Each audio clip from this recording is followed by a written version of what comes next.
우리가 이 크리스웨이 이 성경 이 공부가 언제부터 시작되냐면요, 1983년도부터 시작되었습니다. 그리고 지금부터 거의 한 40년 좀 더 되는 그런 시점. 근데 40년 전에 이렇게 개발된 이 성경 교재가 지금도 널리 사용되고 있습니다. 부산이나 서울이나 큰 교회들 가운데 보면 지금도 이제 이 크리스웨이 성경 연구반이 있습니다. 제가 또 오늘 이렇게 금요 우리 크리스웨이 성경 연구를 위해서 준비하다 보면은 너무 좋은 교재예요. 저도 뭐 신학을 하고 목회 뭐 벌써 한 40년 가까운 목회를 하면서 또 이전에 한번 또 강의했던 그 내용들이지만은 제가 새로 또 정리해서 또 이렇게 강의를 이렇게 준비하다 보니까 우리 성도들에게도 유익하지만은 무엇보다 저에게 굉장히 유익합니다 지금.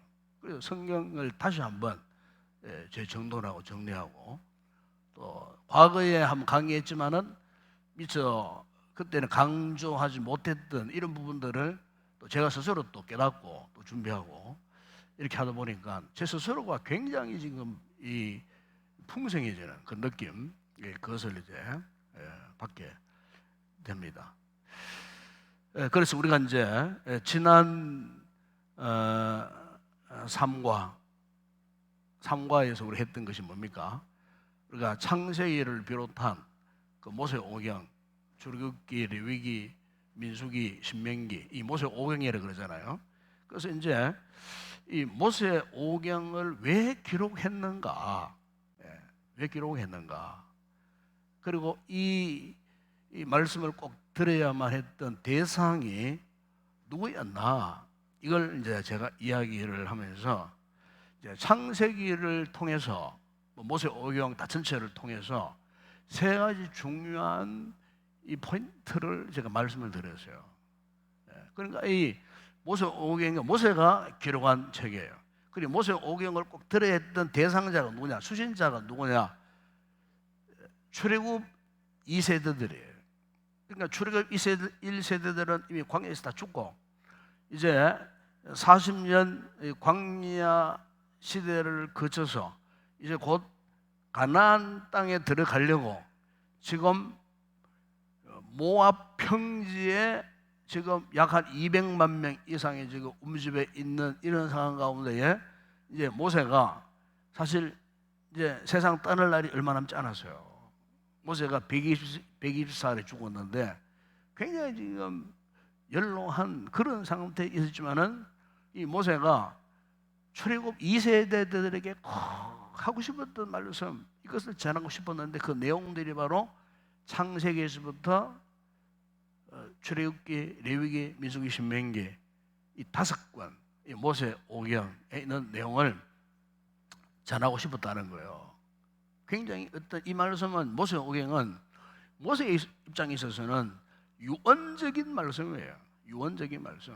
이스라엘 백성들이 꼭 들어야 할 유언적인 말씀이에요. 그런데 이 모세오경, 창세기를 포함한 이 모세오경 전체에서 이 모세가 꼭 이스라엘 백성들에게 강조하고 싶었던 것이 뭐냐면, 첫 번째 하나는 뭐냐면은 하나님을 알아야 된다는 겁니다. 하나님을 알아야 된다. 그러니까 하나님이 누구신가? 하나님이 어떻게 지금까지 우리의 삶을 다루어 오셨는가? 그리고 우리의 삶을 통치하시고 다루어 오시는 가운데 하나님이 과연 어떤 일을 하셨는가? 이것을 단순히 뭐 역사적 기록으로 남기려고만 했던 것이 아니에요. 출애굽 2세대들이 광야에서 태어나갔고 광야 생활을 하면서 지금까지 가나안 땅 그 변방 모압 평지까지 왔는 그 모든 전 과정을 통해서 과연 하나님이 우리와 어떻게 동행하셨는가? 순간순간 하나님께서 우리에게 구체적으로 어떻게 역사하셨는가? 그러면서 과연 우리는 그 하나님을 어떻게 경험했는가?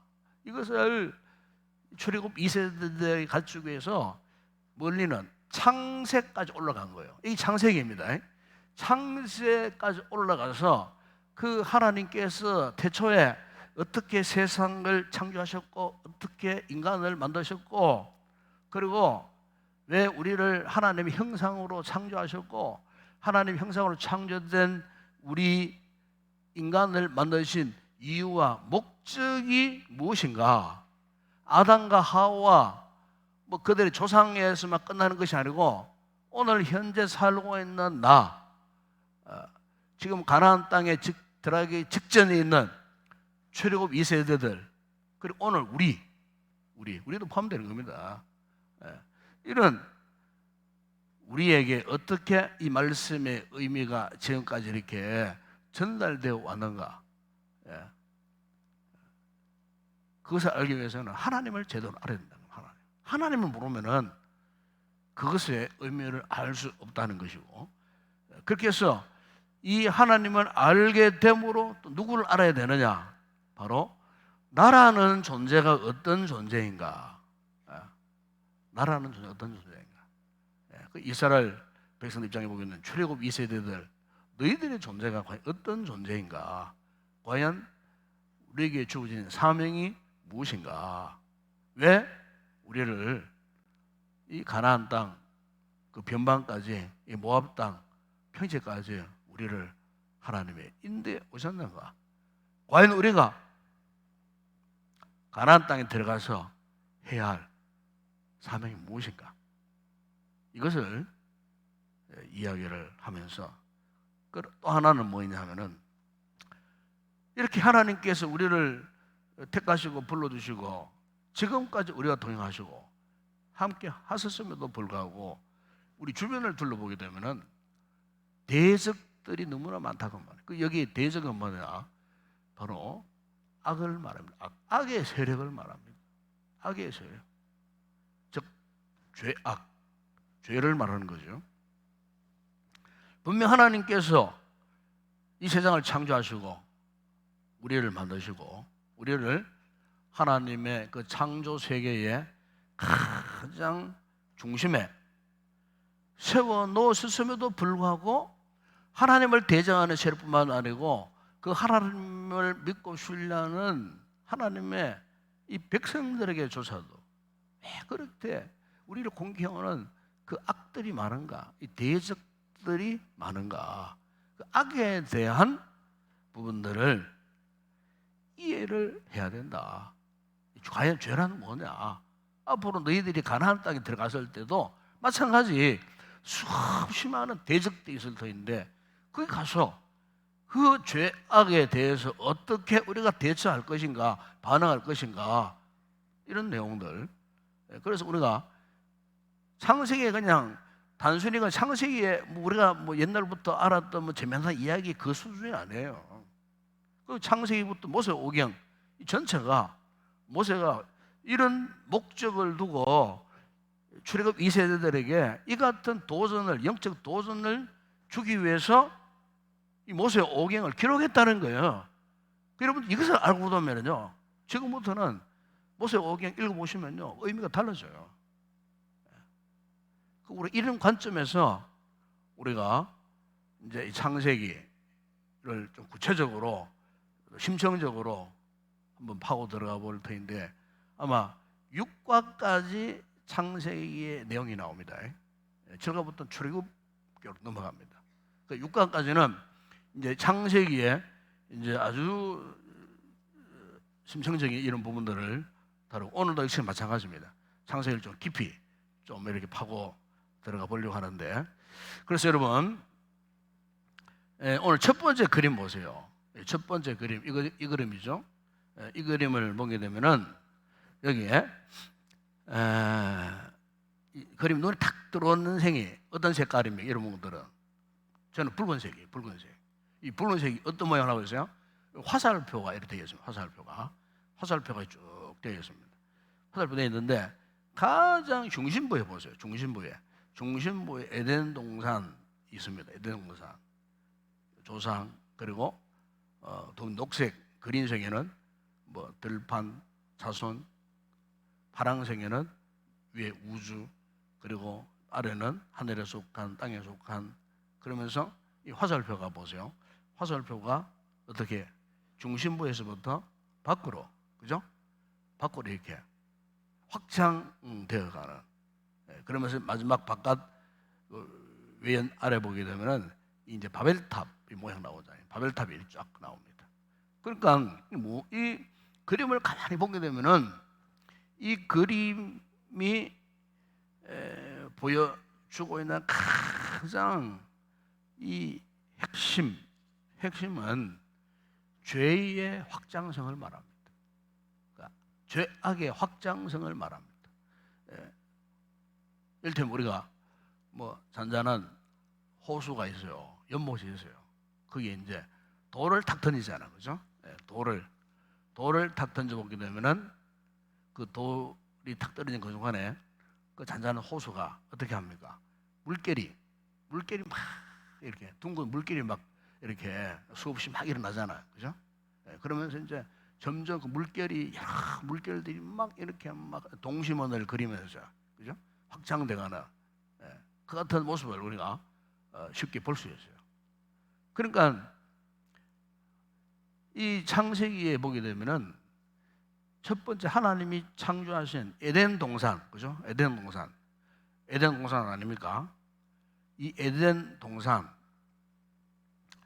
여기에서 최초로 아담과 하와가 범죄했잖아요. 범죄를 했을 때에 그 죄라고 하는 것이 마치 잔잔한 호수에 돌멩이 하나가 던졌을 때에 그 동심원을 그리면서 온 그 연못에 그 물결 파도가 확장되듯이 이 죄라는 것이 그런 확장성을 갖고 있다는 거예요. 확장성. 그래서 이제 우리가 이 그림을 가만히 보게 되면은 이 사람이 죄를 지으면요 타락을 합니다. 이 타락이라고 하는 것이 뭐냐면은 하나님과의 거리 문제를 말해요. 그러니까 하나님과의 거리가 점점 멀어지는 걸 또 타락이라 그래요. 사람 누구나 그래요. 하나님과 이 거리가 멀어지잖아요. 그러면요 죄를 짓게 되고 더 많은 죄를 짓게 되고 하나님과의 영적 거리가 멀어지면 결국에는 이 타락할 수밖에 없어요. 그래서 우리가 성경을 보게 되면은 하나님과 점점 타락하다 보게 되면은 뭐가 따라오느냐? 방탕함이 따라옵니다. 방탕함이 따라와요. 그러니까 여기에 이 방탕하다 하는 그 뜻은 우리 삶에, 우리 중심에 하나님이 자리 잡고 계셔야 되는데 내 삶이 그 하나님과 멀어지는 거예요. 점점 멀어지는 거예요. 그러면요 결국 타락의 길을 갈 수밖에 없고 그 타락한 사람은 결국 방탕할 수밖에 없어요. 그래서 여러분 우리가 이 성경에 보게 되면은 예수님께서도 뭐 이런 방탕에 대한 말씀들을 참 많이 하셨어요. 그 마태복음 23장 25절 거기 보게 되면은 그 당시에 서기관들과 이 바리새인들에게 책망을 하시면서 잔과 대접의 겉은 깨끗이 하되 그 안에는 탐욕과 방탕으로 가득하다. 그 당시에 바리새인들, 서기관들 그 마음 심령 가운데는 방탕으로 가득했다. 그래서 방탕으로. 그래서 여러분 사도 바울도 에베소 4장 19절에서 이런 말씀을 했어요. 그들이 감각 없는 자가 되어 자신을 방탕에 방임했다 그랬어요. 방탕에 방임해버린 거예요. 그러니까 우리가 사람이 타락한다는 말은 그런 뜻이에요.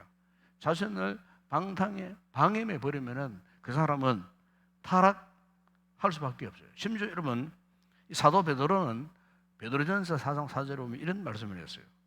이러므로 너희가 그들과 함께 그런 극한 방탕에 다름질하지 아니하는 것을 그들이 이상히 여기며 방탕 가운데서도 극한 방탕.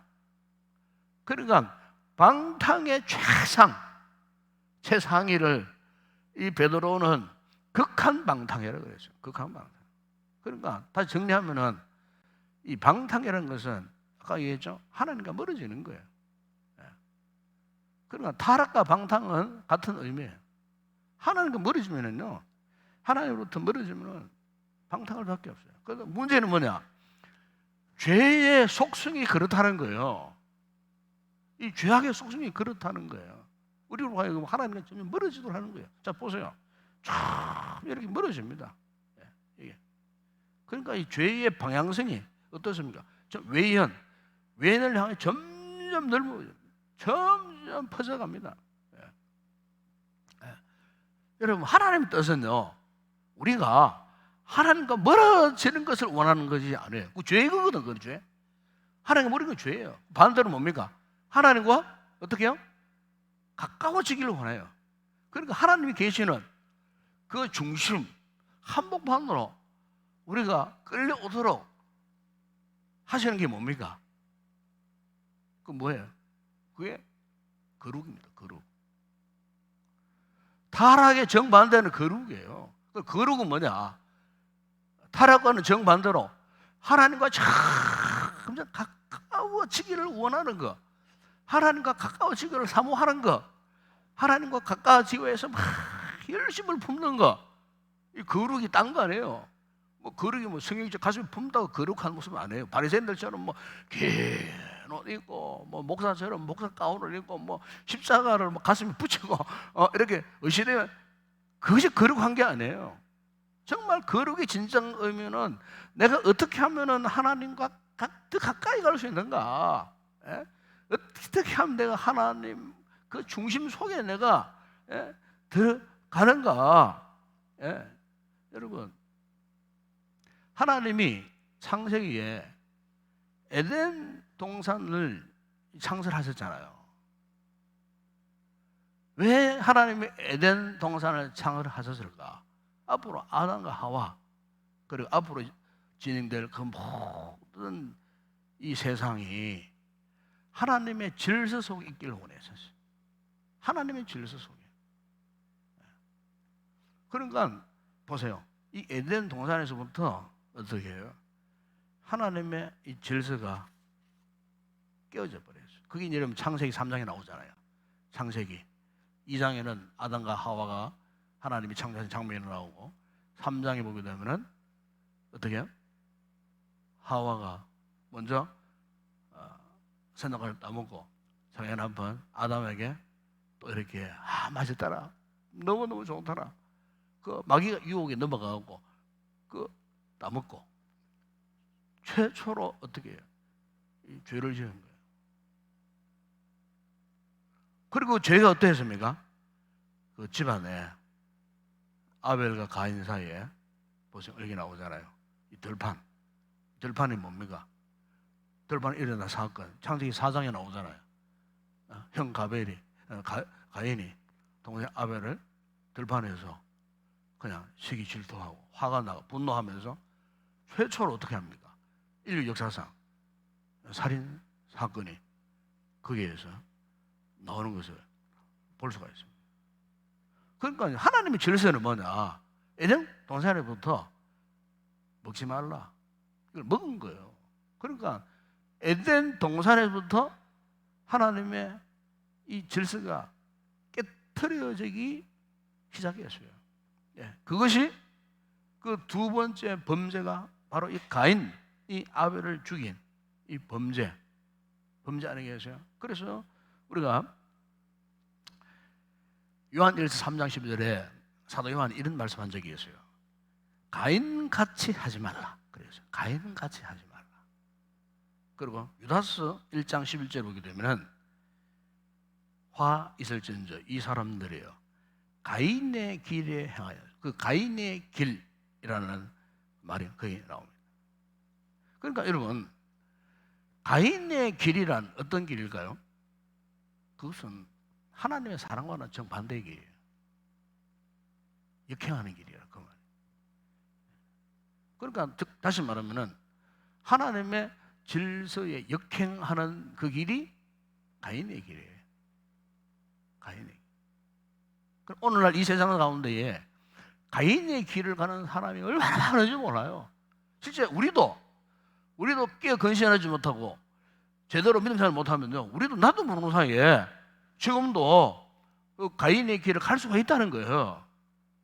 가인의 길, 즉 하나님의 그 질서에 역행하며 살 수 있다는 거예요.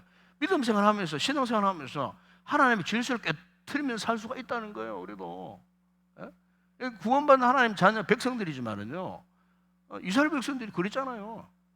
이스라엘 백성들이 그랬다니까요. 우리 역시 마찬가지예요.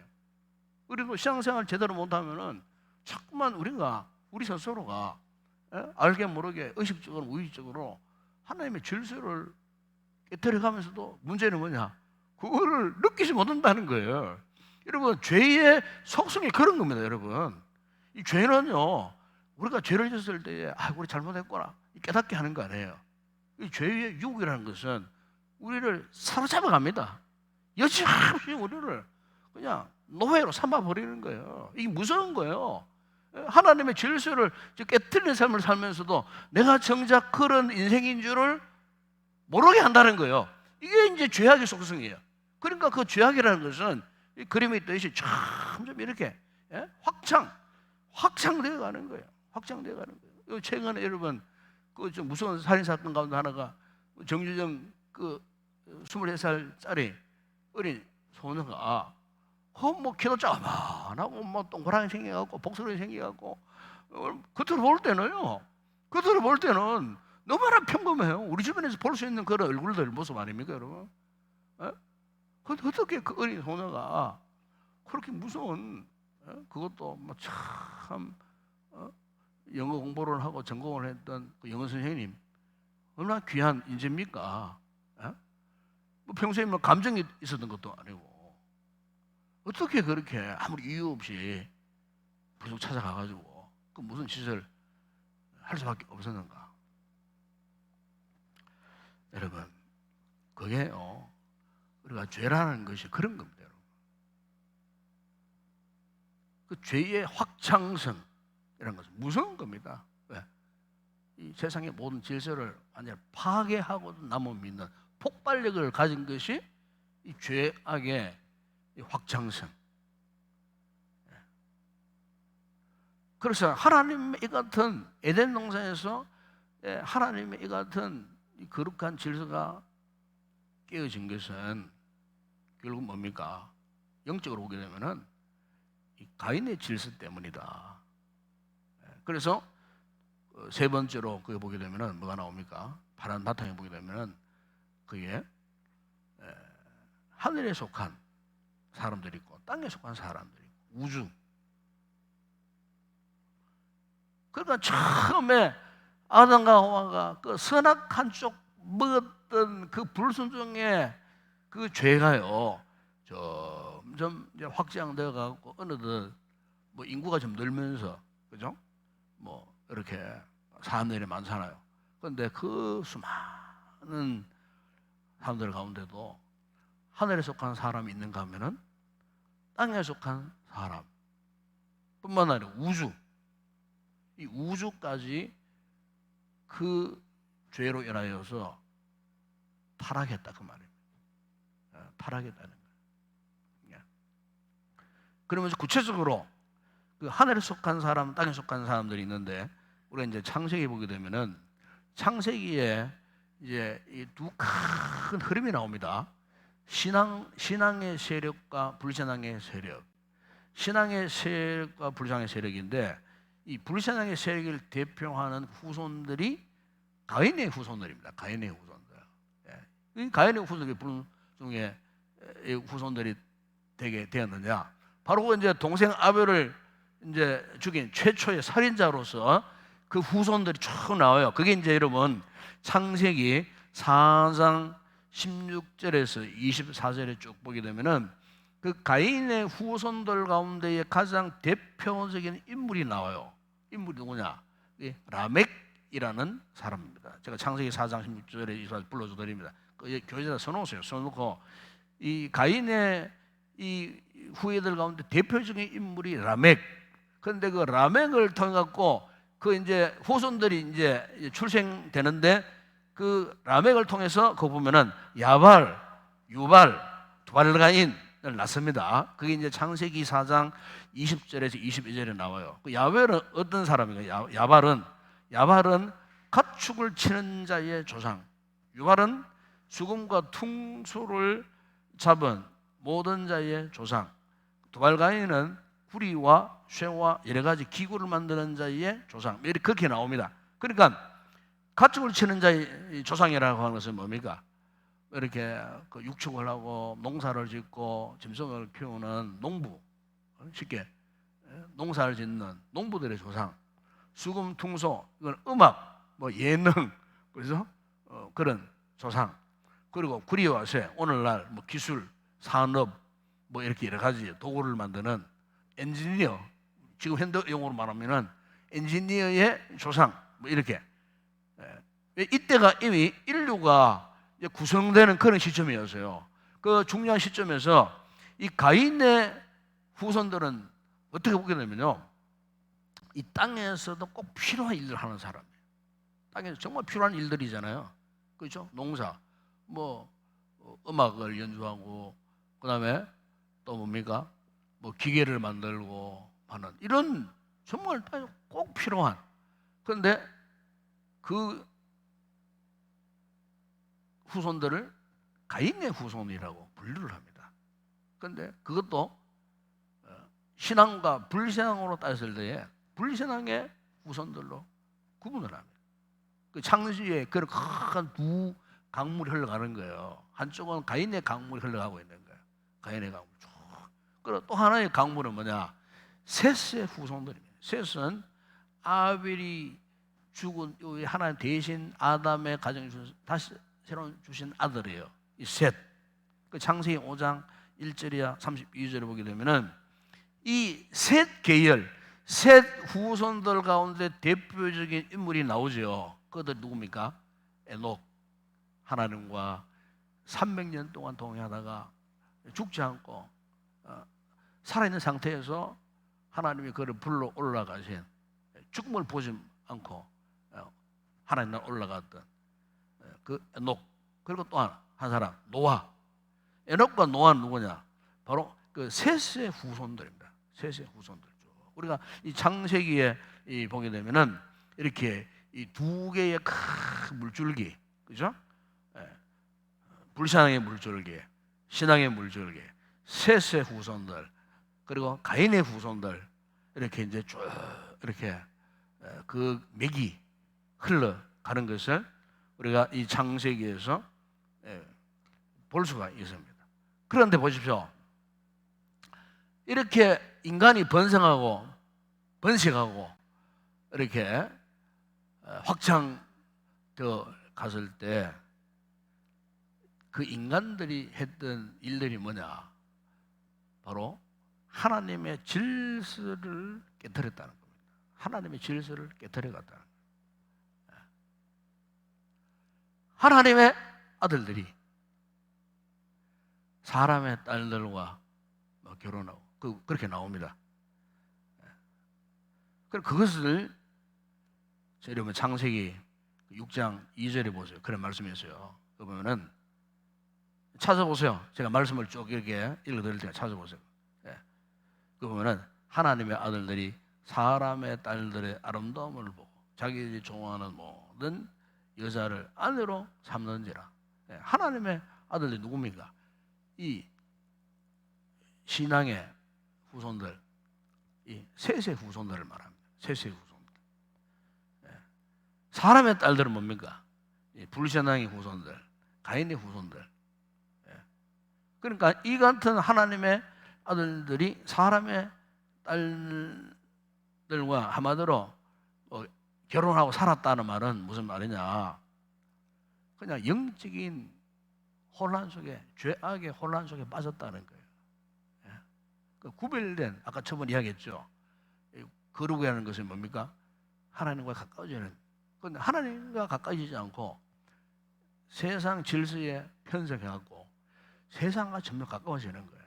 그래서 결국 거룩을 저버리고 방탕하고 타락하고, 결국 하나님께서 창세기 6장 6절에야 7절에 보시면은 땅 위에 사람 지었음을 한탄하사 마음에 근심하시고 내가 이 창조한 사람을 지면에서 쓸어 버리되 사람, 가축, 기는 그 공중의 새까지 그러하겠다.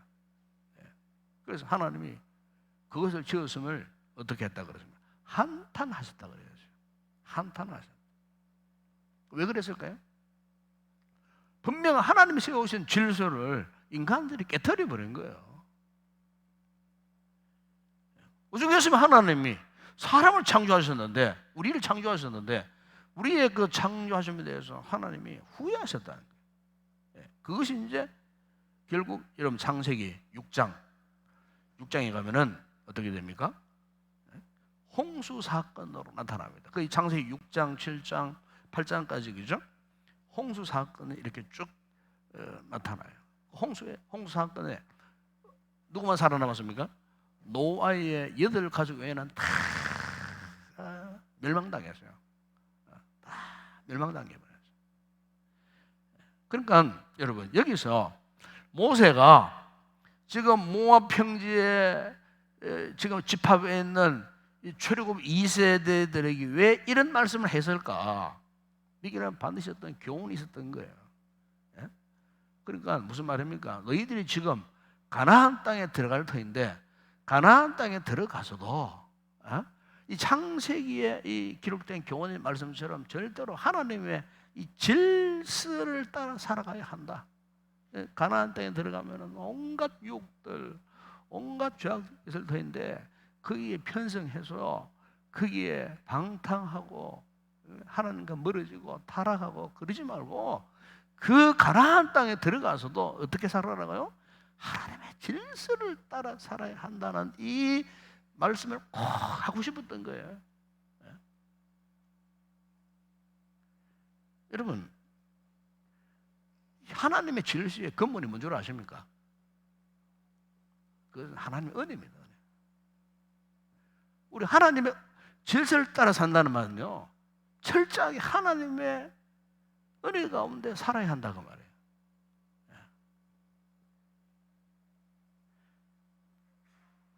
그래서 여러분 우리가 이 창세기 6장, 7장, 8장을 쭉 보게 되면은 세상의 모든 사람들이 다 멸망하고 뭐 땅이 기는 것, 공중의 새까지 다 멸질당이지만 유일하게 살아남은 사람들이 누구라고요? 노아의 8가족이에요.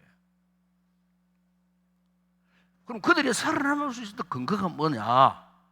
그들이 생존할 수 있었던 근거가 무엇인가? 바로 그것이 바로 하나님의 은혜 때문이었다는 거예요. 그리고 여러분 창세기 6장 그 8절에 보게 되면은 이런 말씀을 합니다. 그러나 노아는 여호와께 뭘 입었더라?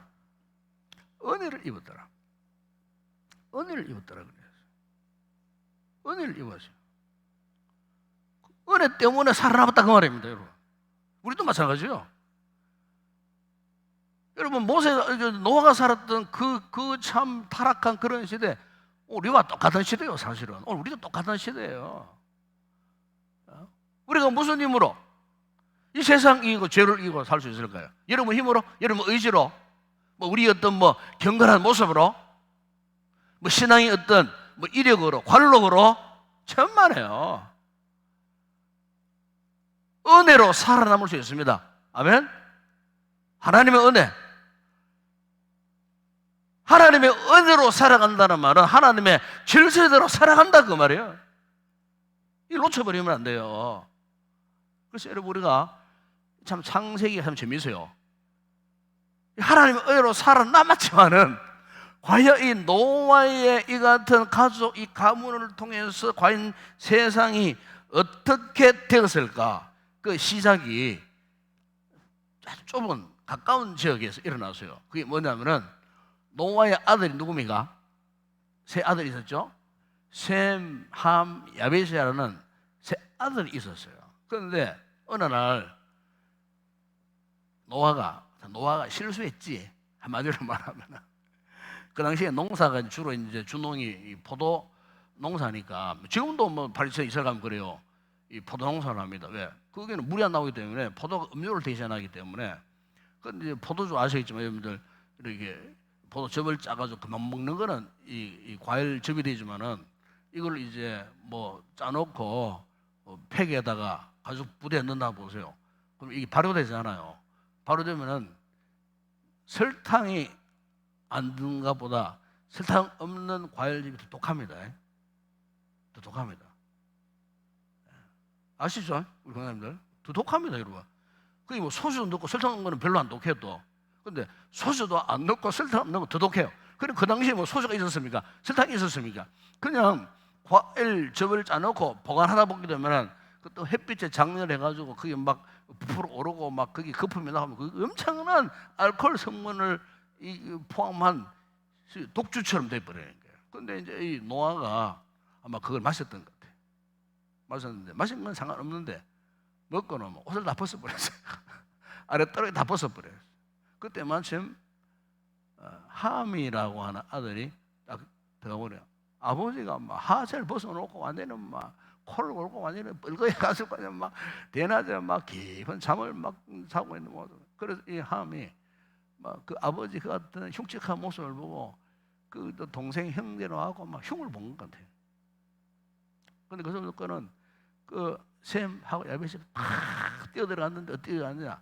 자신들이 겉옷을 벗어가고 이렇게 하고 걸치고는 등에다 걸치고는 뒷걸음질로 가가지고 아버지의 하체를 이렇게 덮어 데리고 나온 거예요.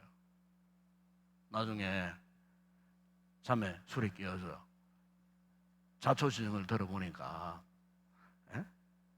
함이 아버지를 욕보인 거예요. 비아냥거리고 아버지의 그 실수한 모습을 동생 형들이 욕하고. 그러나 다른 셈하고 야벳은 아버지의 흉을 덮어드리고 모른 척하고 함은 막 떠벌리고 돌아다니고, 요즘 우리 말하면 막 소문 내고 말이지, 막 이렇게 온 동네방에 돌아다니면서 막 소문 내고 그랬다는 거야. 그랬을 때 노아가요 어떻게 합니까? 창세기에 오게 되면은 저주를 합니다. 그 저주받은 함이 누구냐? 바로 지금 출애굽 2세대들이 들어가야 할 가나안 땅의 조상이 됩니다. 조상이 되는 겁니다. 그러니까 노아의 저주를 받은 사람들이 함, 그 함은 가나안 땅에 가나안 그 칠족속들 있잖아요. 그 조상들이에요. 조상이야, 함에. 그 이제 이렇게 함에 저주받은 이야기가 창세기 10장에 15절에 쭉 이렇게 나오는데, 그 저주받은 함의 후예들 가나안 사람들이 그 어떤 도시의 중심을 두고 사느냐면요, 그게 소돔 고모라라고 하는 도시입니다. 소돔 고모라 아시지 않습니까? 유황불이 비같이 쏟아지는 그 심판을 받았던 그 롯의 가족들이 살았던 그 땅. 그러니까 가나안의 후예들이 하필이면 왜 소돔 땅에 고모라 땅에 살았을까? 한마디로 노아의 저주가 유효하게 그렇게 세월이 흘러도 역사가 흘러도 그렇게 다 이어져 갔다는 겁니다. 성취가 되어져 갔다는 겁니다. 우리 창세기를 이렇게 읽어보면 너무 심오합니다. 너무 재미있어요 또. 그러니까 그 소돔 고모라에서부터 그 죄악이 꿈틀거리고 하나님의 질서가 깨어지면서, 여러분, 바로 그 소돔 고모라에서부터 그 같은 죄악의 꿈틀거림이 다시 일어났어요. 일어나가지고 그 위에서 이어지는 사건이 무슨 사건입니까? 그게 이제 여기 마지막 그림에 여기 노아, 야벳, 셈, 함, 가나안의 조상이 되고, 그러면서 나온 게 이제 바벨탑 사건이 그게 나옵니다. 바벨탑 사건이. 그럼 바벨 사건이 어떤 사건입니까? 바벨 사건은 한마디로 그동안 하나의 민족을 이루고 하나의 언어로 이제 있었던 인류가 각기 다른 민족으로 분산, 언어까지도 막 그냥 혼란스럽게 막 이런 말 저런 말 서로 알아듣지 못하는 그런 말로 하나님 완전히 그 말까지도 혼란시켜버린 그 사건이 바로 이 바벨탑 사건입니다. 왜 그랬을까? 이 타락한 하나님의 질서를 깨뜨렸던 이 타락한 인간들이 창세기 12장 4절에 나오잖아요. 그거 보세요. 그거 보면은 그들이 말하면 자 성읍과 탑을 건설하여 그 땅 꼭대기를 하늘에 닿게 하여 우리 이름을 내고 온 저면에 흩어짐을 면하자. 우리 자기 이름을 내고 그러니까 하나님을 무시해 버리는 거야. 그 하나님의 이 질서를 깨뜨려 버리겠다는 겁니다. 하나님의 질서를 깨뜨려 버리고 이제부터는 우리 질서대로 살겠다. 인간 질서대로 살겠다. 세상 질서대로 살겠다. 이제는 하나님과 상관없어. 하나님 무시해 버리는 거예요. 그랬을 때 하나님께서 창세기 11장 8절이야 9절에 보세요. 거기서 그들을 온 지면에 흩어졌습니다. 온 땅의 언어를 어떻게 해요? 혼잡하게 하셨습니다. 그리고 여호와께서 거기서 그들을 온 지면에 흩으셨더라. 그러니까 세상 질서를 우선하고 자신들의 질서를 우선했던 그 인간들이 결국 하나님의 심판을 받아갖고 흩어져 버리는 그 같은 장면. 이게 이제 여러분 이 그림이 나오는 이 바벨탑 사건입니다. 바벨탑 사건. 이게 창세기 어디 나옵니까? 11장, 그죠? 나오는 이야기잖아요. 그리고 그 다음 그림 보세요. 그 다음 그림 보게 되면은 이게 무슨 그림이냐? 그렇게 하나님의 질서를 따르지 않고 세상 질서를 따라가다가 보세요. 이게 하나님의 심판봉을 말합니다. 심판봉. 하나님의 심판을 받았다는 거예요. 그런데 하나님의 심판을 받는 그 순간, 자 여러분 이 그림 보세요. 이 지구 그림과 맨 복판에 뭐가 있습니까? 하나님의 사람. 그러니까 자, 뭐 이걸 뭡니까? 그래서 제일 많이 등장한 그림이잖아요. 이거는 죄를 상징하는 그런 그림이잖아요. 이미지잖아요. 죄. 그러니까 이 화살표가 자기에게 화살표가 쭉 이렇게 하나님께로 향하고 사람이 향해야 되는데 오로지 자기 중심적인 모습, 이 죄라는 것을 그렇게 표현을 하고 있습니다.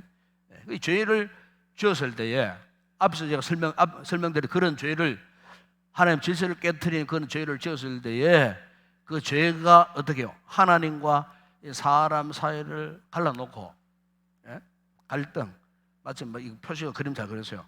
번개가 막 치듯이 삐죽삐죽하게 쫙 하나님과 사람 사이를 막 영적인 갈등을 일으켜갖고 그 사이를 갈라놓아 버렸어요. 하나님과 사람뿐만 아니죠. 거기 보면은 남자와 여자, 그죠? 나오잖아요. 남자와 여자의 이 관계도 깨어지게 만들어요. 그리고 또 보세요. 여기 밑에 하늘에 속한 사람, 땅에 속한 아까 이야기했죠. 가인의 후예들, 셋의 후예들, 신앙의 사람, 불신앙의 사람까지도 보십시오. 이 죄를 말한다 그랬잖아요. 서로 죄를 묻고 마시고 혼란 속에 함께 그냥 타락해버린 거예요. 그러니까 뭐 갈등이 또 뿐만 아닙니다, 여러분.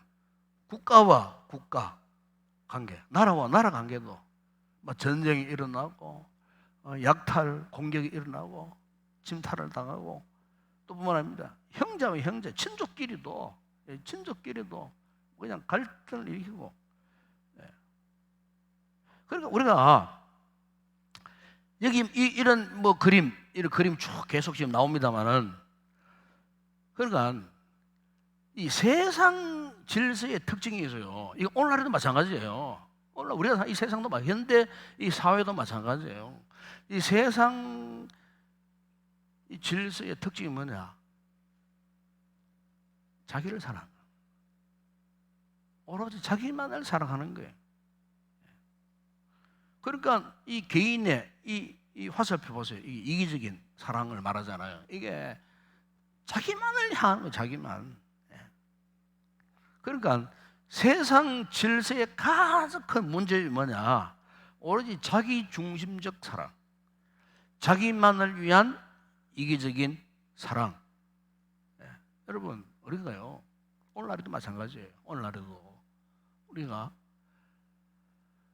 하나님의 사랑을 진정으로 깨닫지 못하는 사람은요, 결국에는 이런 모습이에요.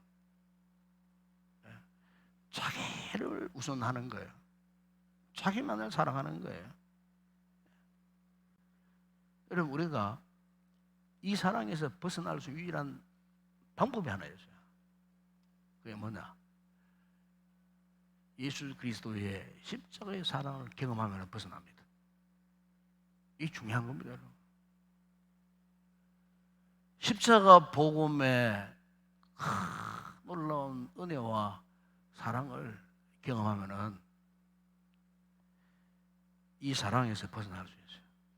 여러분, 요한 3장 10절에 보면은 사도 요한이 이런 말씀하신 적이 있어요. 누가 이 세상의 재물을 가지고 형제의 궁핍함을 보고도 도와줄 마음을 닫으며 하나님의 사랑이 어찌 그 속에 거하겠느냐? 그러니까 하나님의 사랑이 뭡니까?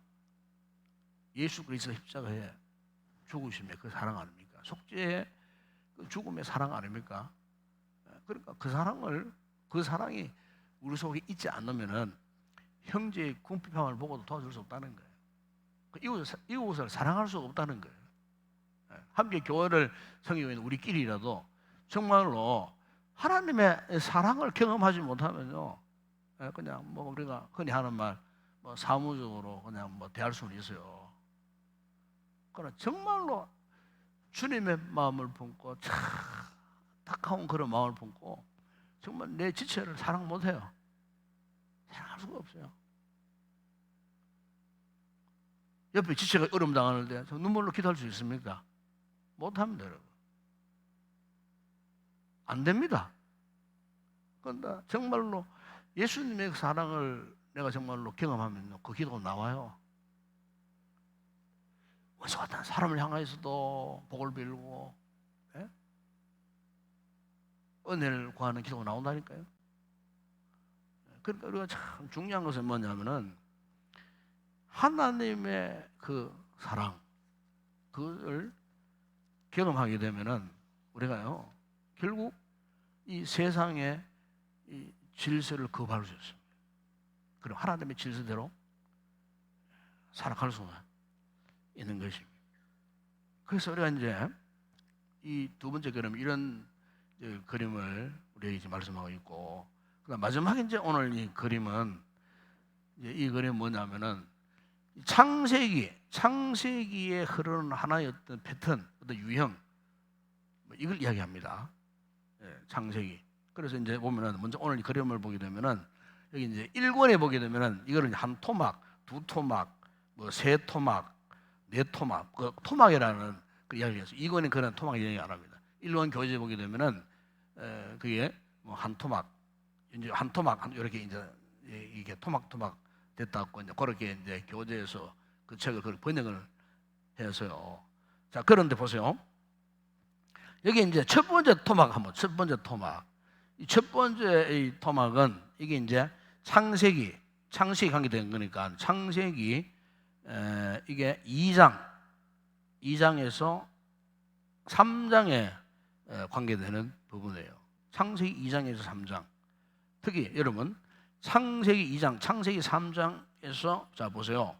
자, 위에 이 토막의 특징이 있어요. 그 흐름이 똑같아요. 죄, 심판, 은혜, 죄, 심판, 은혜, 죄, 심판, 은혜. 마지막 네 번째 토막에도 죄, 심판, 은혜가 나와요. 그런데 자, 첫 번째 토막에 창세기 3장에서 죄가 어떤 죄입니까? 어떤 죄죠? 잘 알지 않습니까? 예? 하와가 뱀의 유혹을 받아갖고 하나님께서 먹지 말라고 하는 그 열매를 그냥 구경 삼아 갔다가 먹음직하고 범직하고 지혜롭게 할 만큼 탄세롭게 되어서 맛있겠다 싶어가고 그 뱀의 유혹을 받아갖고 그 선악을 알게 되는 열매를 따먹는 그 순간에 죄를 짓고 어떻게 해요? 타락이었어요. 타락했지 않습니까? 그리고 그 지은 죄에 대해서 심판을 받았는데 그 심판이 뭡니까? 죽음이잖아요. 죽음. 그죠? 그 창세기 3장 10절에 보세요. 내가 동산에서 하나님의 소리를 듣고 내가 보였으므로 두려워하고 숨었나이다. 죄지고 숨어 있었는데 그때 어떻게 했습니까? 하나님이 그 아담과 하와에게 저주를 합니다. 저주를 하는데 그 저주의 내용들이 많이 나와요. 하와에게는 뭡니까? 임신하는 고통을 더하게 하고, 그죠? 임신하는 고통을 더하게 하고, 그리고 그 3장 17절에 이제 보게 되면은 아담에게는 평생에 수고하여 그 속산을 먹으리라. 노동, 땀 흘려 수고해야 되는 거예요. 죄 짓기 전에는 그렇게 일할 필요가 없어요. 늙지도 않고 죽지도 않고 영생하는 존재 하나님 만드셨으니까 우리 인간을. 죄를 지은 이후에 그냥 남자는 막 뼈가 빠지도록 일을 해야 돼요. 수고를 해야 되고. 그러면서 결국에는 뭡니까?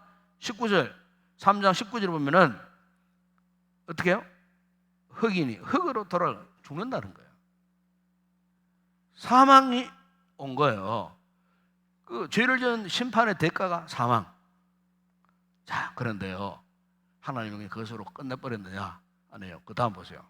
하나님 은혜가 발생을 했는데 그 하나님 은혜가 뭔 줄 압니까? 여러분, 여기 섭리라는 것은 하나님의 계획을 말합니다. 계획을 어려운 말로 섭리. 하나님의 계획. 하나님의 계획이 여러분 창세기 3장 15절과 21절에 있어요. 창세기 3장 15절은 소위 원시복음이라고 하는 말씀이에요. 아주 유명한 말씀이잖아요. 그거 보면은 내가 너로 여자와 원수가 되게 하고 내 후손도 여자의 후손과 원수가 되게 하리니 여자의 후손은 내 머리를 상해할 것이요 너는 그의 발꿈치를 상해할 것이요. 장차 오실 여자의 후손 가운데 장차 오실 메시아 예수 그리스도를 이미 창세기 3장 15절에서 예언적으로 하신 말씀이라고 해서 이 본문을 원시복음이라 그래 말합니다. 원시복음.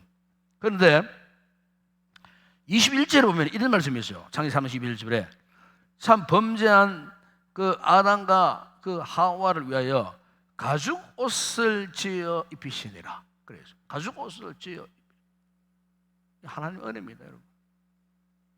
죄를 짓고 벌거벗어 갖고 부끄러워 갖고 무화과 나뭇잎으로 말이지 막 부분을 막 가르고 막 어쩔 줄 몰라 그거 두려워 가지고 막 숨어 있는 그 아담과 하와를 불러다가 얼마나 불쌍했겠어요. 하나님께서 가죽 옷, 평생 입어도 잘 떨어지지 않는 가죽 옷 그것을 지어 입히셨어요. 그것도 분들 이런 해석을 합니다.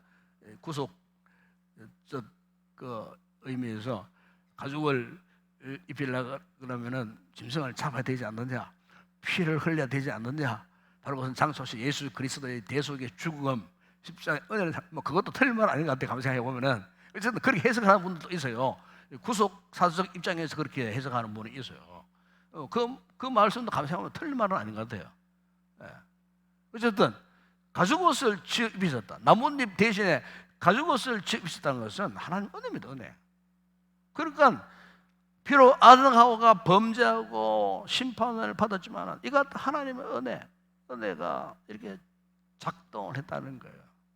작동을 했다는 거예요. 그 다음에 이제 두 번째 이 토막은 이제 무슨 이야기냐면은 이제 이 무슨 살인 사건이 나온 것도 아닙니까? 살인 사건, 그죠? 살인 사건. 그러니까 이 살인 이 사건 최초의 살인자가 누구라 그랬죠 아까? 이 죄 살인 사건 가인, 그죠? 가인이 동생 아벨을 죽였어요. 이런 거 창세기 4장 8절에 나오잖아요. 들판에서. 그런데 동생 아벨을 죽인 가인이 심판을 받았어요. 심판의 내용이 여러분 창세기 4장 11절에서 13절에 나옵니다. 그러면은 그 심판이 뭐냐? 에덴 동산에서 추방당합니다. 그 에덴의 동쪽으로 추방당합니다. 에덴의 주로 우리가 소설에도 보면 뭐 영화에도 보면은 에덴의 동쪽 이러면 그 좋은 의미가 아니에요. 이게 추방당했다. 에덴 동산에서 추방당했다는 뜻이에요. 가인이 추방당했어요. 예. 그래서 거기 보면은 너는 땅에서 피하여 유리하는 자가 되리라. 즉 방황하는 자가 되리라. 밭을 갈아도 땅이 다시는 효력을 내지 못한 열매를 맺지 않는 그 같은 저주를 받은 거예요. 그러니까 그 보면은 가인이 자신이 지은 죄가 얼마나 괴롭고 고통스러웠던지 하나님께 고백합니다.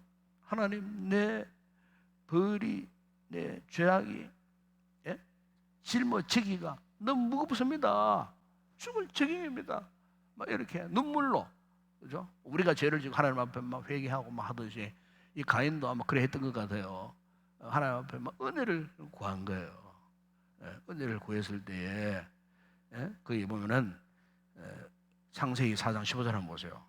15절 보게 되면은 이제 16절에는 여호와 앞을 떠나서 에덴 동쪽 놋 땅에 거주하더니 말씀이 나오고 앞에 15절에 보면 이런 말씀이 있어요. 여호와께서 그에게 이르시되 그렇지 아니하다. 가인을 죽이는 자는 벌을 7배나 받으리라 하시고 가인에게 표를 주사 그를 만나는 모든 사람에게서 죽임을 면하게 하시니라. 다른 외부의 종족들에 갖고 죽임을 당하고 그 가인의 가문이 멸절당하지 않도록 내가 그것까지는 보호해 주겠다. 그걸 약속한 거예요. 여러분 그걸 말합니다. 하나님의 은혜, 표적. 절대로 다른 세력들이 너를 해하지는 못할 것이다 하면 표를 주셨다. 표적을 주셨다. 하나님의 은혜입니다. 그 가인 같은 인간에게도요, 하나님의 은혜를 베푸신 거예요. 그리고 우리가 원수를 사랑해야 됩니다. 절대 원수를 저주하거나 욕하면 안 돼요. 축복하며 복을 빌라 그랬잖아요. 예수님께서 누가복음에, 그죠? 그걸 해야 됩니다, 여러분. 우리 정말로 예수님 십자가에 사랑을 입은 자라면요, 원수 욕하고 막 저주하고 막 그냥 그러면 안 돼요. 그 주님의 뜻이 아니에요. 가인도 보세요. 이 같은 가인도 하나님께서 은혜를 베푸셨잖아요. 은혜를 네 생명만큼 내가 보호해 주겠다. 그리고 이제 세 번째 보죠. 세 번째 토막 보면은 역시 죄 심판. 그 죄가 뭡니까? 창세기 6장 2절에 보세요. 아까 얘기했지만은 하나님의 아들들이 사람의 딸들의 아름다움을 보고 자기들이 좋아하는 모든 여자를 아내로 삼았다. 한마디로 말하면 영적인 혼란을 말합니다. 영적인 혼란. 영적인 혼란. 아까 얘기했죠. 하나님의 질서가 완전히 혼란스러워지는 거예요. 하나님의 그리고 요즘 말하면은 거룩한 성도가 세상에 온갖 타락하고 죄 있는 사람들을 만나갖고 막 그냥 먹고 마시고 그냥 부부라 마시라 그러고 막 그냥 니난하고 돌아다니고 막 죄를 짓고 막 그래도 막 주일 한 번 막 그래도 거룩한 백성 예배 드리고 표도 차 밖에 나가서는 또 막 그냥 똑같. 영적으로 얼마나 혼란스럽습니까, 여러분? 오늘 교회 안에 그런 사람 있다니까요. 평생 예수 믿는데도 담배도 못 끊고 술도 못 끊고. 초신자 같은 거 보면 이해하지. 대구 어느 교회에서 그런 일이 있었어요. 정신병 화장실에 막 그냥 물고 뭐 하는데, 어이구, 그게 내 아는 집에 한번 앉아갖고 막 담배를 피운다 정없이 막 이러고 막. 집사예요, 집사. 그것도 시무집사라 또 그것도. 충격받아서.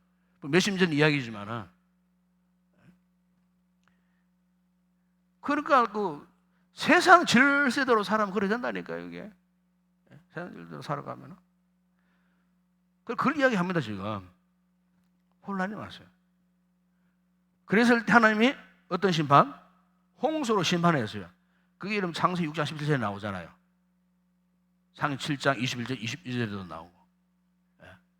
생명이 있는 모든 이 기운이 숨쉬는 것들은 다 하나에 밀착시켜 버렸어요. 그런데 보세요. 노아의 가족들에게만큼은 은혜를 베푸셨어요. 그죠? 그 이름 창세기 8장 15절에 18절에 나옵니다.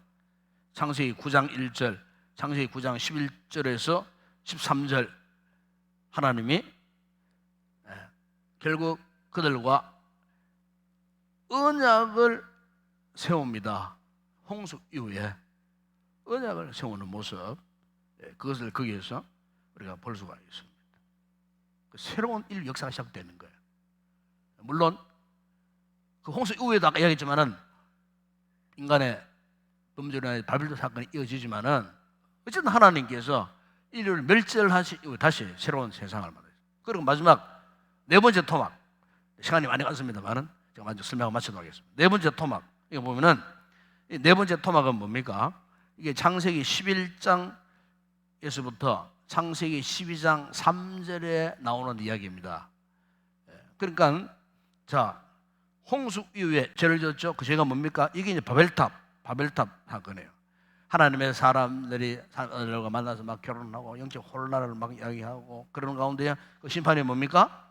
분산. 창세기 11장 이게 6절이야 9절을 보게 되면은 언어가 혼잡해지고 다른 수많은 종족들로 막 갈라지고 하는 이런 흩어짐. 그게 하나님의 심판이었거든요. 그런데 보십시오. 바벨탑 사건 이후에 하나님이 새로운 은혜의 장을 준비하는데 드디어 그 은혜의 장의 주인공으로 등장하는 사람이 누구냐? 누굽니까? 아브라함이에요. 아브라함. 그래서 바벨탑 사건과 접붙어 있는 창세기 11장 26절에 보게 되면 딱 이제 이 말씀이 나옵니다. 데라는 70세에 아브라함과 나홀과 하나님을 낳았더라. 이러면서 마치 새벽이 지나면은 동쪽에서 여명이 밝아오듯이 아브라함이라고 하는 참 위대한 믿음의 조상, 그 아브라함은 아브라함의 옛 이름이 아브라함입니다. 아브라함. 그 아브라함이 옛날 이름 그대로 가지고 드디어 등장을 합니다. 등장을 하는데 하나님께서 바로 그 아브라함에게 어떻게 해요? 은혜와 약속을 합니다. 그게 창세기 12장 1절에 3절. 여호와께서 아브라함에게 이르시되 너는 너의 고향과 친척과 아버지 집을 떠나 내가 너에게 보여줄 땅으로 가라. 내가 너로 큰 민족을 이루고 너에게 복을 주어 내 이름을 창대하게 하리니 너는 복이 될지라. 너를 축복하는 자에게 내가 복을 내리고 너를 저주하는 자에게 내가 저주하니 땅의 모든 족속이 너로 말미암아 복을 얻을 것이니. 그러니까 우리가 이 창세기에 지금까지 창세기 1장서부터 쭉 이제 마지막 11장을 마무리하는 점에서 12장에서 딱 보니까 하나님이 그동안에 그 같은 깨어지고 부서진 그 하나님의 영적 질서를 회복하시기 위해서, 원상을 회복하시기 위해서 하나님께서 등장시킨 인물이 바로 창세기 20장에 딱 들어가면 아브라함이라는 인물이 딱 등장하는. 여러분 이것이 이제 지금 우리가 공부하고 있는 창세기의 패턴 흐름. 자, 여기서 우리가 이제 오늘 말씀을 정리하면서 한번 생각해 볼 게 있는데 저는 이런 생각을 했어요. 여기 보면은 죄 심판 은혜, 죄 심판 은혜, 죄 심판 은혜, 창세기 같은 어떤 반복적인 흐름이 있지 않습니까? 그런데 이걸 우리 잘못 이해하면은요, 우리가 이런 좀 안 좋은 부정적인 의미에서 이런 삶을 살 수 있어요. 자, 우리가 죄를 지었어요. 그런 거 뭐 죄를 지었거나 뭐 그냥 그 죄를 무시하고 기억도 안 하고 막 잊어버리고 막 또 죄 또 짓고 하다 어느 날 기억이 나 그러면은 하나님 앞에 아이고 하나님 내가 이런 죄를 지었습니다. 뭐 대충 뭐 죄를 그냥 한 번씩 하면 속삭이고 아이고 하나님 뭐 내 죄 용서해 주셨겠지. 그리고 다음 날 또 같은 죄를 짓는 거예요. 또 죄 짓고. 그리고 또 한동안 뭐 그 죄에 대해 상관없이 이적으로 살다가 또 기억나면 한번 또 죄를 고백하고 용서해 주셨다. 하나님 은혜를 베풀어 주셨다. 또 은혜를 받은 것처럼 가상을 하고 그 다음날 또 같은 죄를 짓고 또 돌아왔네요. 그러니까 우리가 잘못하면은요, 이 장세의 이 영적인 이 패턴을 잘못 이해하면은 신앙생활 뭐 죄 지어도 하나님 뭐 우리에게 뭐 이제 용서해 주시고 베풀어 주시는구나. 뭐 이렇게 쉽게 생각한다는 거예요. 죄 짓고 뭐 죄 지을 거 다 짓고 또 뭐 하나님 앞에 또 은혜를 구하고 또 죄 짓고 은혜를 구하고. 우리 잘못하면은 영적인 이 패턴을 잘못 이해하면은 우리가 그렇게 살 수 있어요. 그럼 여기서 우리가 이런 잘못된 신앙의 패턴에서 벗어날 수 있는 방법은 없을까? 그 방법 없을까? 목사님, 뭐 하나님 사랑하면 되죠. 뭐 물론 틀만은 아닙니다, 여러분. 근데 여러분, 하나님은 사랑이십니다, 본래가. 우리가 하나님을 의지하지 않든 불순종의 삶을 살든 그러하지 않든 하나님은 사랑이셔요. 많지는 알고 있는 사실 아닙니까? 문제는 뭐냐? 더 중요한 것이 있어요. 그것이 뭐냐면 하나님의 약속을 붙들어야 돼요. 이 약속의 말씀을 붙들어야 돼요. 정말 중요한 문제예요, 이거는. 그냥 하나님은 사랑이시다 하고 뭐 사랑이신 하나님, 이건 쉬워요. 그런데 하나님의 약속의 말씀을 붙든다는 것은 그렇게 쉬운 일이 아니에요. 이것은 은혜를 근거로 하지 않으면 약속을 못 붙들어요. 신앙생활 잘못하면 그렇게 쉽게 생각하죠. 하나님 사랑이시니까 내가 어떤 실수에 하는 사랑이 용서해 주실 거야, 베푸실 거야. 물론 틀린 말은 안 해요. 그렇게만 알고 하나님 믿고 있으니까 이 복음 시대에 나타났던 바리새인들의 모습이 그런 모습이잖아요. 서기관들의 모습이 그런 모습들이라니까요. 오늘날에도 그런 식으로 생각하는 분들이 없지 않아 있어요, 교회 안에. 그러니까 우리가 중요한 것은 하나님의 은혜를 근거로 한 이 약속, 이 말씀, 이걸 붙들고 확신해야 되는 겁니다. 그래야 돼요. 이 혼탁한 시대일수록, 혼란스러운 시대일수록. 그래서 모세가 왜 장구한 모세오경을 기록했을까요? 그 때문에 그렇게 한 거예요. 너희들 가나안 땅에 들어가거든. 이슬로만 하나님의 택한 백성이다. 그래 말하지 마라. 그 하나님의 은혜의 근거인 이 약속의 말씀을 붙들어라. 그 말씀을 붙들어라. 그 말씀대로 순종해라. 그래 신명기 28장에 보세요. 말씀을 순종하면은 하나님 어떤 복을 주시고 말씀을 불순종하면 어떤 저주를 내리지는지 거기에서 모세오경 가운데 가장 핵심적인 그 신명기 28장의 말씀을 지금 출애굽 2세대들에게 지금 말씀을 하고 있다 하는 그런 이야기입니다. 오늘 우리도 마찬가지입니다. 여러분 오늘 우리가 단순히 우리가 창세기를 그냥 쉽게 생각하지 마시고 우리의 신앙을 한번 돌아보고 한번 점검해보는 그런 시간이 되었으면 좋겠습니다. 우리가 하나님 약속의 말씀에 근거한 이 은혜의 삶을 살아갈 수 있는 그런 참 건강한 믿음의 소유자들이 다 되시기를 주의 이름으로 축원합니다. 우리 함께 찬양하고 우리 기도하고 마치도록 하겠습니다.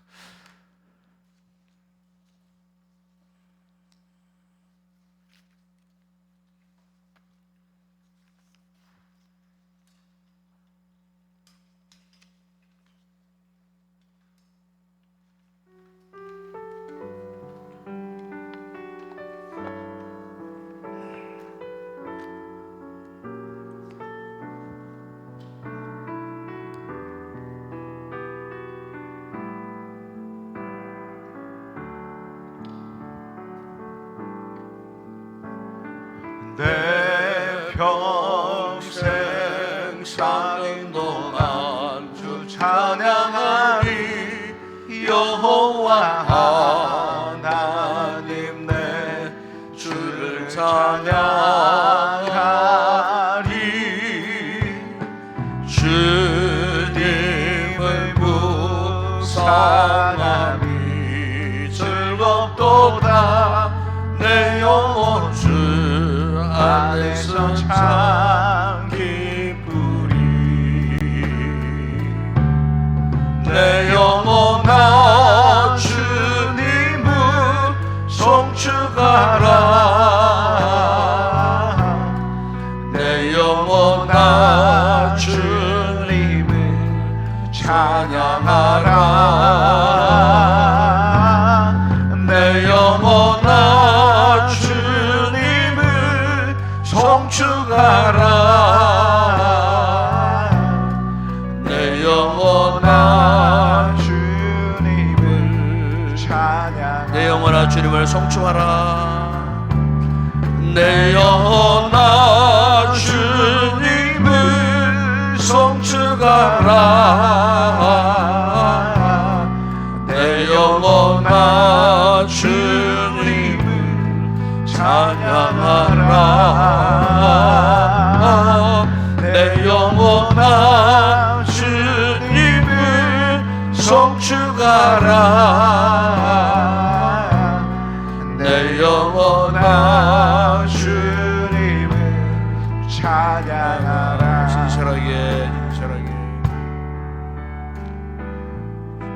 진실하게 진실하게 거룩하게 살게 하소서.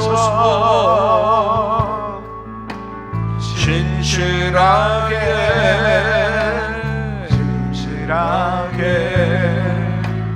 거룩하게 살게 하소서. 하나님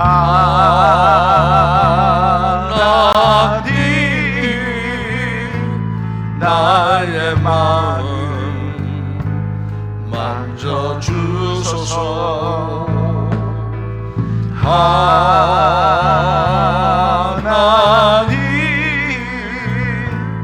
나의 영혼 새롭게 하소서.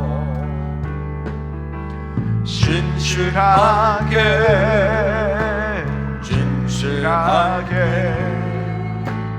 거룩하게 살게 하소서. 진실하게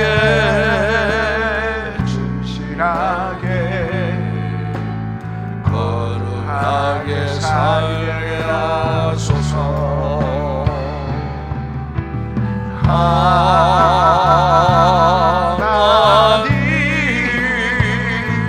나의 기도 들어주소서. 하나님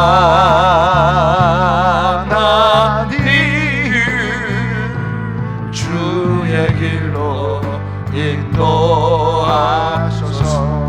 오늘 유시 말씀을 우리가 기억하면서 함께 우리 한 번씩 기도하면서 또 열심으로 기도하시다가 자유롭게 들어갈 수 있기를 바랍니다. 그래 모세가 출애굽한 2세들에게 이 창세기와 더불어 모세 오경을 준 목적은 가나안 땅에 들어가서도 하나님의 그 창조 질서대로 즉 믿음의 길로 살아가라. 이것을 건면하기 위해서 주신 말씀입니다. 마찬가지로 오늘 우리에게도 마찬가지입니다. 이 말씀을 주신 목적은 우리가 영적 가난과 같은 이 세상 삶 속에서 정말 하나님의 영적인 은혜의 이 패턴에 강물에 발을 넣고 살아가라. 즉 예수 그리스도의 그 십자가의 사랑을 깨닫고 살아가라. 그런 목적이 있는 겁니다. 여러분, 죄라는 것은 항상 나 중심인 것, 나 중심이 되려고 하는 그 죄가 아니겠습니까? 여러분, 우리의 그리스도인의 진정한 삶의 중심은 내가 아니고 주님이십니다. 하나님이십니다. 이 같은 하나님의 영적 질서를 따라 살아가는 우리가 되게 해달라고 하나님 앞에 간절히 기도하고 다시 한 믿음의 결단을 갖는 그런 이 밤이 되었으면 좋겠습니다. 시간 또 우리가 기도할 때에 우리의 지체들을 돌아보며 기도하겠습니다. 연약한 우리 지체들, 질고로 인하여 또 신앙적인 문제로 인하여 여러 가지 삶의 곤란을 당하여 방송에 있는 우리의 믿음이 약한 지체들, 성도들을 위해서 여러분 함께 기도했으면 좋겠습니다. 우리 교회가 코로나 이후에 다시 한번 복음의 빛을 발하고 복음의 귀한 사명을 감당하는 그런 건강한 믿음의 공동체로 회복되고 크게 쓰임받는 올 한 해 하나님께 역사하시는 우리 교회가 되어줄 수 있도록, 또 6월 마지막 또 주일 오후 예배는 우리 셀가족 찬양 축제 예배가 있습니다. 이 축제 예배를 통해 다시 한번 우리 셀 가족들, 멀어졌던 셀 가족들을 다시 한번 그 관계를 회복하고 우리 셀 가족 공동체가 정상적으로 회복되어져 있는 그 출발점이 되어줄 수 있도록 우리 셀 가족들이 열심으로 잘 준비해서 하나님 앞에 영광스러운 그와 같은 축제의 아름다운 찬양 예배가 될 수 있도록 기도로 잘 준비해 주시기를 바라고, 또 6월 19일부터 24일까지 우리 키르기스탄에 또 우리 성교지 방문을 계획하고 있습니다. 12명의 저를 비롯해서 또 12명의 우리 성도들이 함께 갈 터인데 위에서도 기도해 주시고, 특별히 안전사고 생기지 않도록 육로, 항로 또 곳에 가서도 모든 사역들 은혜 가운데 잘 감당하고 돌아올 수 있도록 모든 일정 가운데 주의 선한 손길 함께 해주시도록 이를 위해서 여러분 이 밤에 함께 기도해 주시기 바라고, 오늘도 나라와 민족을 위해서 기도하시고 또 우리 선교지를 위해서 기도하시고 개인적으로 기도 제목 하나님 앞에 간절히 간구하시다가 또 성령 충만 은혜를 입고 기쁨으로 돌아가서 이번 주일 다시 만나 볼 수 있는 그런 성도들 되기를 소망하며 함께 우리 통성으로 간절히 기도하시겠습니다. 우리 아버지 하나님 참으로 감사합니다. 오늘 밤도 우리를 이처럼 사랑하시고 아버지 하나님 주의 거룩한 제단 앞에 아버지의 금요 또 기도회를 통하여 진행되고 있는 그리스도의 성경 또 연구반에 들어와서 오늘도 아버지 하나님 주의 귀한 이 생명의 말씀을 깨닫게 하신 것 감사합니다. 아버지여 구약 금별 연구를 통하여 아버지 앞으로 또 남아있는 또 주간 동안 창세기를 참으로 심층 깊이 깨닫는 귀한 은혜로운 시간 되기를 원합니다. 이 말씀을 하나의 지식으로만 우리가 알지 않게 하여 주시고 참으로 말씀의 진리를 깨달음으로 말미암아 이 말씀 속에 역사하신 하나님의 생명의 역사를 경험하고 지금도 우리 가운데 우리의 역사 가운데 역사하신 하나님의 역사를 경험하고 살아계신 하나님을 우리가 경험하고 그 하나님의 은혜를 마음껏 누리는 복된 아버지여 말씀 훈련 시간 되어줄 수 있도록 은혜를 베풀어 주시기를 원합니다. 주님, 우리가 하나님 앞에 참으로 영적 거리가 멀어지면 멀어질수록 우리가 정상적인 거룩한 믿음의 삶을 살 수 없습니다. 아버지, 우리가 하나님과 거리가 멀어짐과 동시에 아버지 하나님 세상의 유혹들이 우리를 그냥 두지 않습니다. 아버지, 그 유혹을 이겨내지 못하면 결국 아버지여 창세기에 나타났던 가인의 후예들처럼 스스로 하나님의 질서를 깨뜨리고 아버지 하나님과 점점 거리가 멀어져 타락하고 하나님의 곁을 떠나볼 수밖에 없는 불신앙의 후예들이 될 수밖에 없습니다. 내가 우리들 아버지 오늘도 은혜와 긍휼을 베푸사 아버지여 주의 말씀을 듣게 하시고 깨닫게 하셨습니다. 이 약속의 말씀을 근거로 하나님의 은혜를 알고 이 은혜를 통하여 정말 하나님이 원하고 기뻐하시는 복된 믿음의 이 삶을 지속하여 걸어갈 수 있는 저희들 내줄 수 있도록 아버지여 이번 그리스도의 이 구약 금별 성령 연구를 통하여 우리의 신앙이 다시 한번 새롭게 성숙한 단계로 올라갈 수 있는 아름다운 기회가 되어줄 수 있도록 우리 아버지 하나님 은혜를 베풀어 주시기를 우리 아버지 하나님 원합니다. 주님, 오늘도 우리 교회를 축복하시고 우리의 지체들 가운데에 병약한 지체들 아버지 하나님과 힘들고 어려운 삶에 곤고하며 처해 있는 우리의 약한 성도들 주님이 찾아가시고 주님이 신방해 주시고 위로받을 자 위로받게 하시고 육체의 질고를 아픔을 당하는 우리 성도들에게 아버지가 모든 질고에서 노임받고 해방받고 아버지 건강하여 예배의 거룩한 자리에 나올 수 있는 복된 우리 성도들 되게 하여 주시기를 원합니다. 특별히 아버지 하나님, 우리 이복성 권사님 은혜 중에 회복되게 하신 것 감사합니다. 완벽하게 치료받고 회복되게 하여 주시고 아버지 우리 조혜 속사님 치료 중에 있습니다. 또 몇 주 동안 그 힘든 어려운 진료를 받게 될 터인데 힘들지 않게 하시고 우리 하나님 치료의 광선을 발하소서.